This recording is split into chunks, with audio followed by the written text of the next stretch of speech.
Hello and welcome to Juice with Jaggi. My name is Ankit and this is a show where I talk to people with unconventional professions and find out how they got there.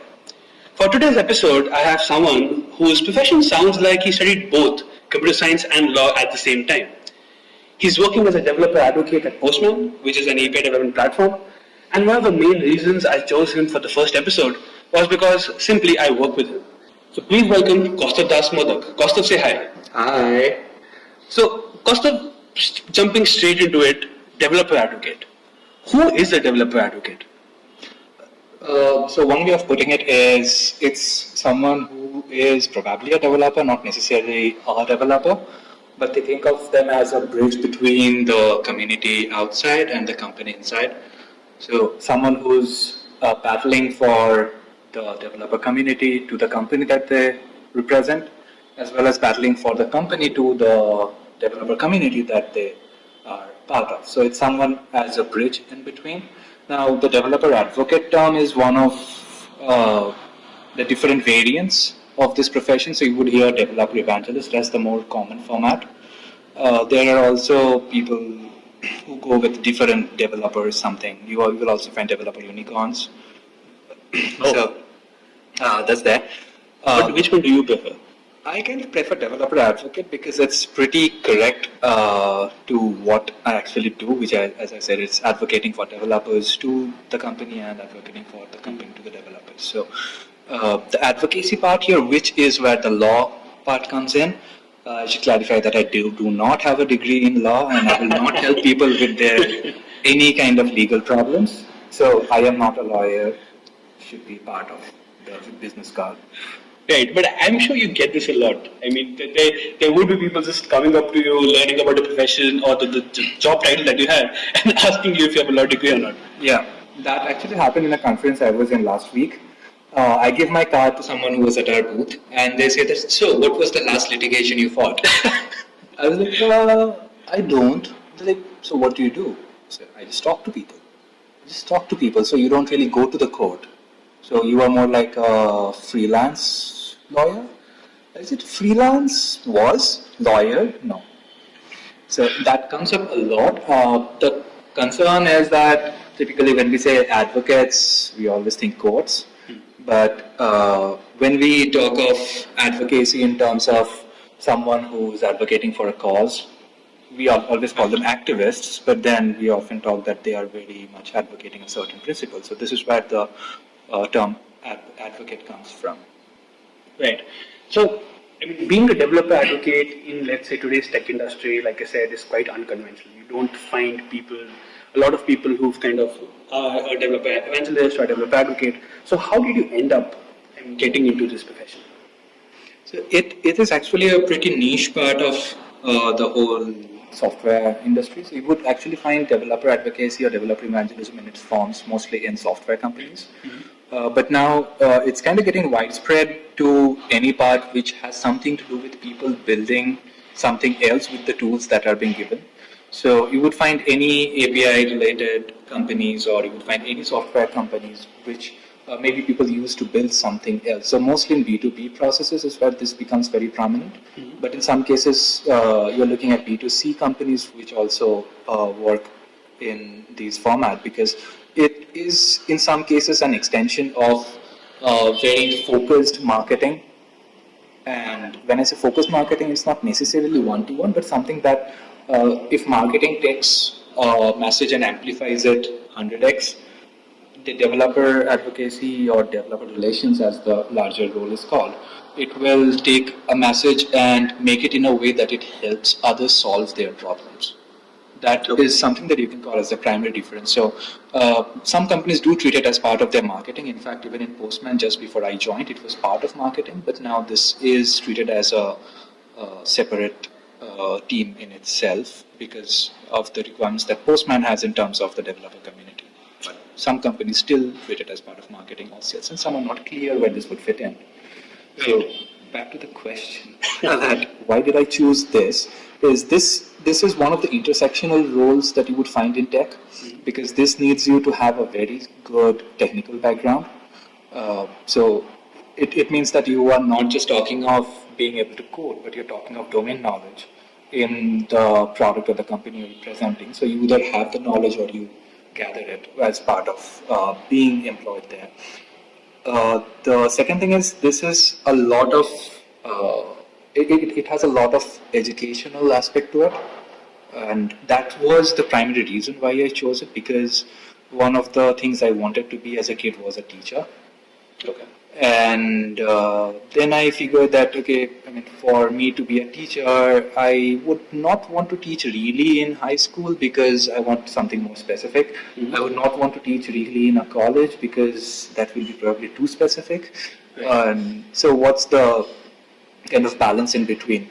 And I have always been the person who loves sharing what they know with others, not for really any monetary reasons, but just I love when I manage to make someone else understand something that I know. So it's not necessarily making them better, but it's just sharing what I have. And this role gives me the perfect opportunity to learn something new and share it with others so that it helps them better. So that is my primary motivation and has always been my primary motivation in choosing this role. Right.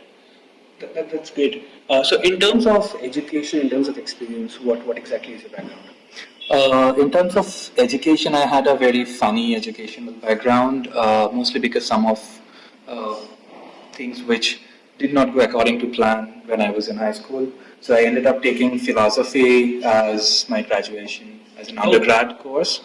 It was more because I got through philosophy in the first list. I didn't want to be in a waiting list and get in. So that was in Jadavpur University. But I always loved the subject. I have always studied philosophy separately. So when I got a chance to study technically, I had two interesting aspects coming out. One, people who knew me as a philosophy student, they would ask, but how computer science? Right. And people who knew me from my consulting or tech background, they will ask, but why philosophy? The interesting thing is that helped me a lot in clarifying certain aspects in which I would talk or certain ways of thinking. But due to foreseen circumstances, not unforeseen really, I did not complete the course. I dropped in the 6th semester. Okay. Which the only regret I have is that I should have dropped earlier. But I still probably kept through it because I had access to a very good library. I still study a lot, but it was just that I did not find it worth my time and hassle to go through the degree where you had to write exactly what the teacher wanted you to write in a topic like philosophy. So that's always been there. And then I tried to do BSc in IT from a distance education. That was 2008, and one of the courses there was HTML, Right. and the teacher showed font tags as the de facto way of coloring fonts. I was like, okay, now I'm actually building websites which are accessible and all. I used to talk about accessibility, web accessibility a lot. So not the kind of thing that I want to do. So I have this unique distinction of dropping out twice from colleges, which I won't recommend others to do. It's not cool. It's a very difficult thing to do. And it's something that you have to have real strong conviction about what you want to do in your career. So then it has been kind of through a lot of learning and writing, meeting certain people, and I think I have been one of the few fortunate enough who found a career option which they really love, and it resonates with what they want to do. So I think it was a bit of, I would say, coincidence, as well as the interest in doing different things, especially in an intersectional role, that got me here. So like you mentioned that you thought about dropping a bit earlier, right? Is this something related to what kind of colleges or the kind of education that we have in the country? Yeah, absolutely. And it is also related to the way the education is imparted, because it's that, as someone who is 16, 17 looking at one of the colleges which is treated as the elite of the elites when it comes to these kind of subjects. Yeah. You have a certain mindset, but and you are used to the schools as well, where it's all you just mug it up and publish. And even in school, I was kind of a rebel in that sense. I would be like, I will not write what you want me to write, but I would really want you to put a mark and tell me where I'm wrong. Because if I'm wrong, I want to correct myself. True. But if there is no way that you can prove that I am wrong, then I would accept that I am just, something. I have said something that is kind of all rightish. So when it comes to college, I think the emphasis on grades, the emphasis on exams, and the emphasis on just the degrees is too high compared to the actual things that you learn and the education that you receive. And I would really have it the other way around. Just to kind of give in context, a friend of mine just went to Australia for doing masters in medical, as in peripherals of medical. I don't remember exactly what. So what she said is that they really don't have any exams, but they are evaluated throughout the course on how they are collaborating. So it's in public health service. How they are collaborating, are they volunteering at certain places, are they really taking a few of the other courses that might help them in their class. And all they are tested on is the thesis that they write.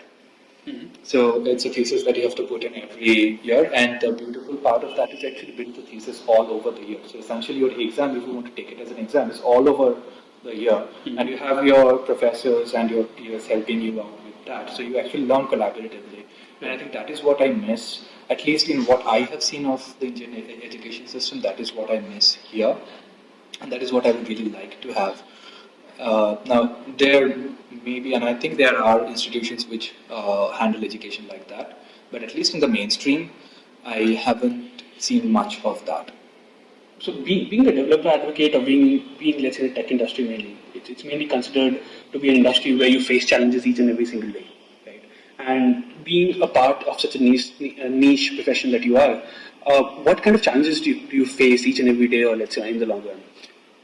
I think the biggest challenge is for people to understand the importance of the work, because if we ignore the jokes about advocate here, if we are talking about developer relations, I have been in companies where you are not taken seriously as a developer, you are not taken seriously as a marketing person, you are not taken seriously as a business process person, you are not taken seriously as someone who's building a community. So it's like you are somewhere in between. You are not here, neither here nor there, kind of a situation. So one of the most frequent challenges, I would say, is people asking, so I understand you are in DevRel, which is the acronym for developer relations, but what do you actually do? Yeah. And I mean, of course, I have an answer, and the answer really varies from the current company goals to what kind of company you are in, what is your target audience, what kind of product are you building and selling. It depends a lot on that. But if you go and tell someone that I am a software developer, people are like, okay. They don't even ask you what language do you code in, what kind of things do you build, are you working on something specific? Software developer? Fine. I'm an engineer? Fine. They don't even ask you what engineer you are. Yeah. But you go and tell that I work in developer relations. At first it's like, what exactly is that? And even after I explain that, I help build these kind of processes, it's a very organized role, and it helps organizations reach out to a very targeted audience. And it's a bridge between, internally, it's a bridge between all the different kinds of roles in the organization, especially when it comes to knowledge sharing. Even then, the question about the relative importance of the role is one of the biggest challenges. So, if you want to bubble it down, is that you're not taken serious enough, is one of the biggest challenges of this role. Okay. In terms of the future of the tech industry, if I talk about that, we have corporates that have been there for, plenty of years. We have startups that are coming up, mainly after the startup boom in India that happened, mainly starting off with Flipkart, right? What kind of future do you think that the tech industry holds in India? So the future of tech industry in India, I think it's going to be pretty multifaceted. If you look at the way the wave of Indian startups have come up, it's been pretty much around a theme per year. So if you look at 2014 was the year of food startups, 2015 was the year of blockchain-ish AI startups. Yeah. 2016 again became logistics because the food startups were maturing and they didn't have enough logistics. Yeah. 2017 was when a lot of machine learning things started cropping up. 2018, interestingly, has been a mix of people who are doing logistics, applying ML to logistics, or so you get people who are in this intersectional role, or you get a wider variety. Now, the thing that we have in India is a lot of people, which on one end can be a problem, but if you are spreading the education and the awareness wider, what you have that other countries don't usually have, maybe apart from China and Brazil, is you have a very very versatile and what's the word for it? Very diverse work force, as in a very diverse workforce. Yeah. And the result of that is, as people start implementing and getting interested in trying more cutting edge things, the kind of thing that you see in Silicon Valley, as many startups trying many different things, even though there are common themes every year and they come and go. I think the future of tech industry in India is one where there are much diversity in the type of things being done, and India moving from a service economy to a product-oriented economy is probably the first transition that you're already seeing. So people who are building their own products are managing their own platforms and not just being a startup which just does things for others offshore. And Postman, one of the prime examples of that, I would say at this point. So diversity as well as different topics, and then there are certain socio-cultural, political and economic issues that are unique to a country that is as large and diverse as India. So you would often see much regional startups coming up more and more, and it's not that we don't have them now, it's largely in a very disorganized state. So I'm not talking in terms of tech, I'm talking in terms of every other industry, because if you look at all the kirana stores that you have, especially people who manage more than 2 stores, Right. you would say if they brand themselves like that, you might call them startups. Someone who's selling clothing across maybe 3 cities, and they have their specialty formats, and they have always been there. So I would say that on one end you would see more diverse companies coming up. On another end you would see more focused, localized companies come up. Kind of segueing back into what we were talking about earlier as to what your background is in terms of education experience. And like you mentioned that you are kind of a double dropout, right? You dropped out of philosophy, you dropped out of BSc that you were doing. Normally when it comes to the Indian society, dropouts are considered to be sort of failures which they aren't. Right? Indian society kind of treats them in such a way that being a dropout is bad, and everybody should just go towards these conventional sort of professions. You should become a doctor, an engineer, a lawyer, and that's it. That's the end of the world for, let's say, each person. And I mean, even right now, I feel like this is a very common joke that as soon as a baby is born, मेरा बेटा doctor बनेगा, मेरा बेटा engineer बनेगा, right? Which clearly translates to that I want my son or my daughter to be a doctor and engineer, right? At this point in time, when India clearly needs a reform in terms of how people what should the word here, treat, I wouldn't say treat, but look at, let's say, especially dropouts or people who are pursuing unconventional professions. What is your take on that? I mean, how should, let's say, the society change, or how should India look at people who are just following their dreams or just trying to do things that they love instead of becoming an engineer or a doctor? So my take on this is slightly wider, in the sense that I think the problem is not really specifically with treating how someone who's dropped out is looked at, but the problem is with people not being okay with failing, and people not being okay with accepting that certain paths they took might lead to a blocker, and they would want, instead of struggling there and pushing on and getting bored for the rest of your life, they might try to seek out another path and try to move on. So what I did was I tried different routes, and for whichever reason they did not work out, and what I tried to do was not waste rest of my life on it, but try to see if there are alternative things that I can do. Now, this is not something that is very apparent to people, and that is where this is firstly seen as a failure. That okay, you tried to get a degree, you could not, failed. Yeah. You tried to get another degree, you could not, you failed. But my psychology behind it was that this did not work out for me, so I will go ahead and choose something else. And that is something that I also put in my daily life. That, for example, you bring very expensive furniture home. It looked very good in the store, but when you get it home, it did not really fit in with the rest. So, do you keep it there, or do you try to sell it, even if you have some loss, and get something that fits in there? Now, the majority of the Indian culture would keep it there, try to repaint it maybe to something else, try to sit there and do something, but I would rather have it sold, or if not sold, even if it's a big loss, I would just keep it outside my house for someone to take it away, but I would get something that fits my house.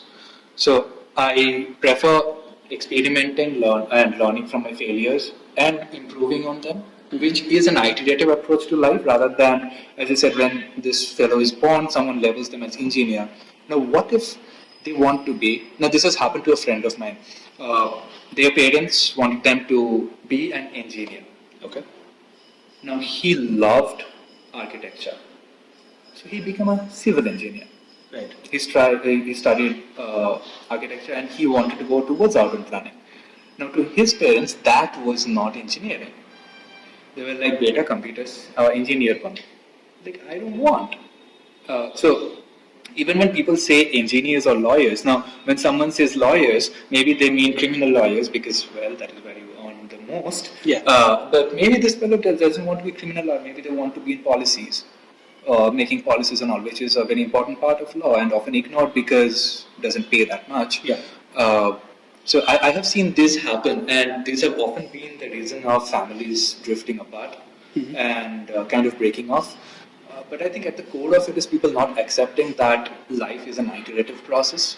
Instead of setting a straight path and just going through it, hammering in every day, if it doesn't work out for you, move on. And you see the same stigma in relationships. If your relationship doesn't work, you are just treated, okay, like something went wrong, now no relationships for me. But maybe there was something wrong in this which did not work, so explore, try out others and see what happens. So apart from the failure aspect of it, another flip side of the coin is being a dropout is often seen as cool. Well, Steve Jobs dropped out, and then he built so many things. So many other people dropped out. Zuckerberg dropped out. So my first thing is, please do not equate any form of success with the fact that you dropped out or someone dropped out. You also need to look at the whole picture. Unfortunately, when we read success stories, that's all we read. We don't often read the hardships or the failure stories or the failures that led to the success stories. And I think those need to be emphasized more, because for me, dropping out wasn't a cool decision.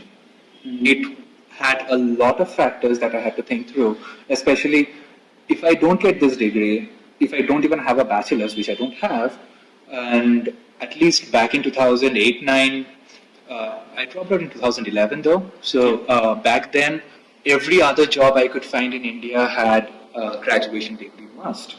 And they didn't care which discipline you had. Right. And all they cared about is that you have at least gone through college.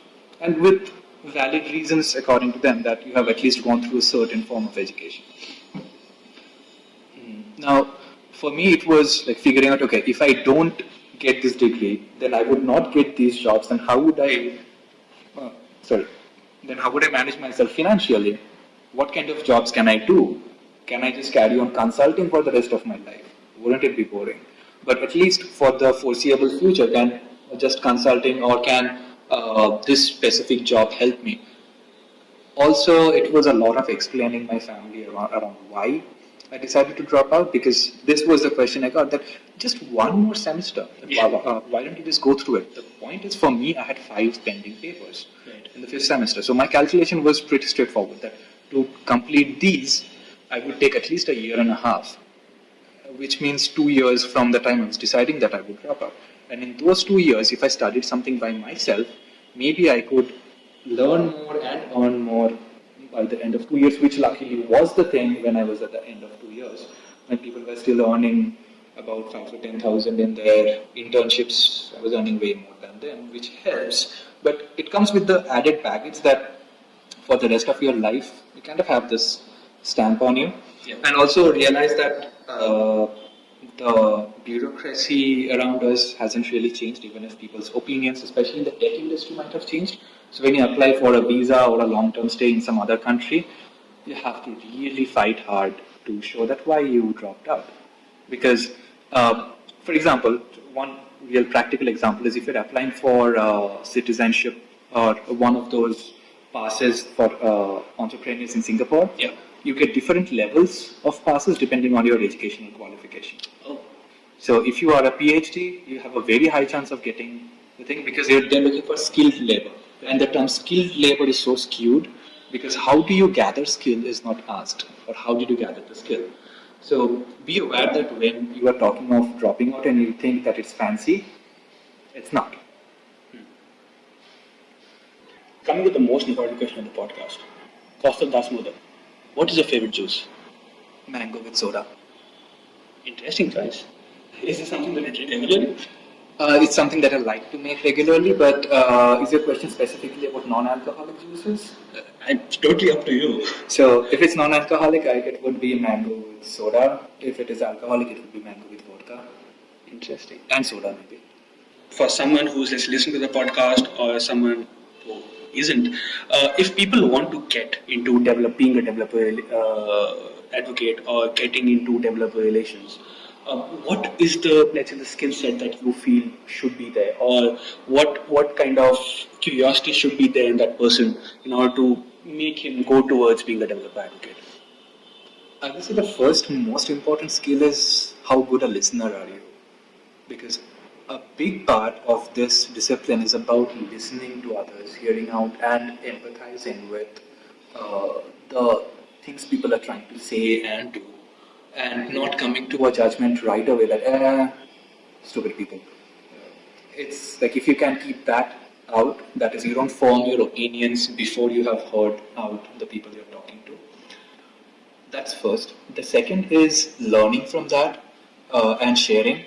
So you have to be opinionated to a certain point because in this role you cannot afford to not have opinions. Right? If you don't have an opinion, the problem is you don't have a standpoint.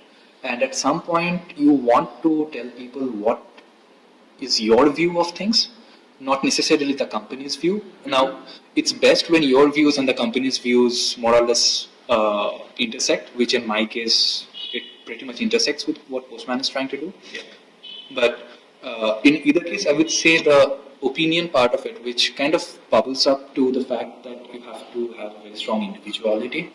So, listening, learning, and having very clear ideas. And when I say opinions, I'm not just saying that if not this, then I won't work. It's more like I have learned through these things, and I have done so many things, and this is my take on a certain thing. So, when I say opinions, I mean data-backed opinions. Mm-hmm. So, big emphasis on data. That are you very much data-oriented in your day-to-day life? Because one of the principles of this role is it's very vague. Unless you have very strong processes and data back to it, this is an abstract role. Mm-hmm. You are in a place where you are trying to bridge multiple disciplines. So, like I gave the example of the corporate versus startup. Right. It was probably overly pessimistic, but the reason corporates have those silos is when you have too many people, you cannot have everyone talking to everyone. It's the standard problem of a message bus. Yeah. You don't want every component to talk to every other component. So you build set processes. And the reason I am told to talk to marketing instead of going to core dev, because they are busy doing things. So in that case, if I said that, okay, no one talked to me, so I'm unhappy, that's not a right thing to have. As a DevRel person, what you should instead try to do is be the bridge so that you help in building that process, that how does information flow from, say, marketing to core engineering or to sales or to any other discipline, as in any other role that you have, so that someone does not need to go to the core engineering to get a certain aspect of information. Mm-hmm. So you are, as a developer relations guy, you are not just ingesting information, but you're helping build those processes around which people would communicate. So that comes down to the part where I started, that listen. And one of the, you asked about life hacks, and this is another thing that I should mention. I have a 3-second rule when I am talking to someone. The 3-second rule is avoiding interruption, letting the other person speak.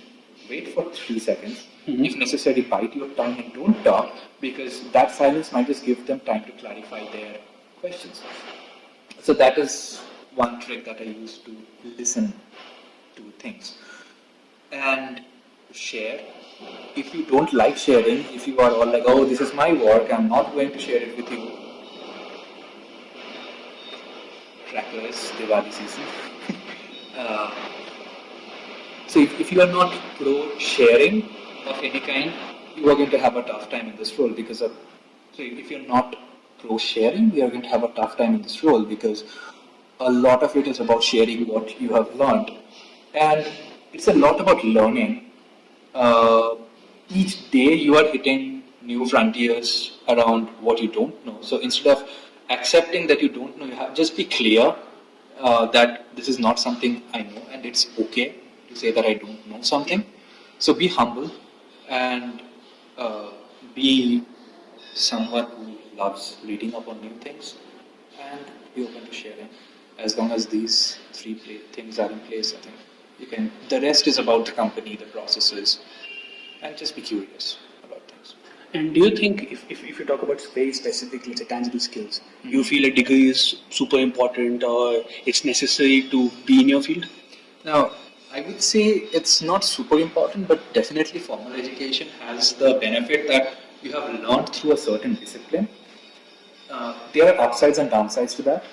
The downside being you are often made to see through a narrow scope of the discipline that you have studied, and that kind of becomes the lens through which you see the rest of the world.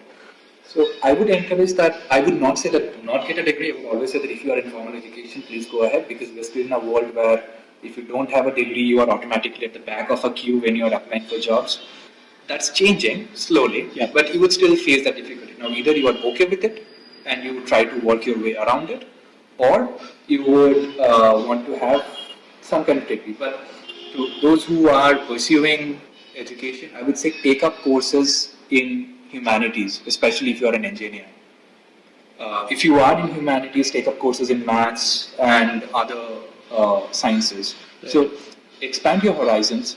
I would say that humanities is one of the key things that you would want to learn if you are in a role like this.